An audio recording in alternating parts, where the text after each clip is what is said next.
21টা state চালাই আমরা, পৃথিবীর সব থেকে বড় পার্টি, কিন্তু আমরা সংবিধানে বিশ্বাস করি, এই সংবিধান ছাড়া কিছু করব না।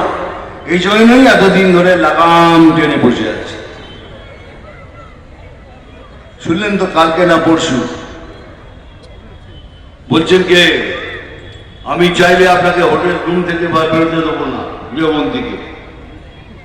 আমাদের দেশের গৃহমন্ত্রীকে বলছেন আমি চাইলে আপনাকে ঘর থেকে বেরোতে দেবো না। আমি চেয়েছি বলে আপনি এখানে এসছেন, তাহলে আপনাকে আসতেও দিতাম না।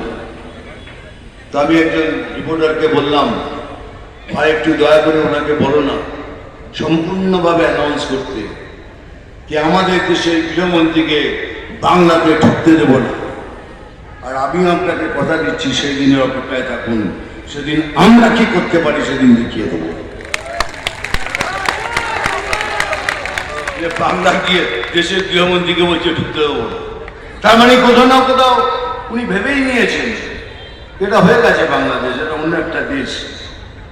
আপনি স্বপ্ন দেখুন, স্বপ্ন দেখতে পয়সা লাগে না। স্বপ্ন দেখুন, দেখুন স্বপ্ন দেখতে দেখতে দেখতে দেখতে দেখতে দেখতে যাবেন, আমরা পেছন থেকে ধীরে ধীরে ধীরে ধীরে ঢুকে যাব, আর ঢুকে গিয়ে আমরা আমাদের রাজত্ব তৈরি করব।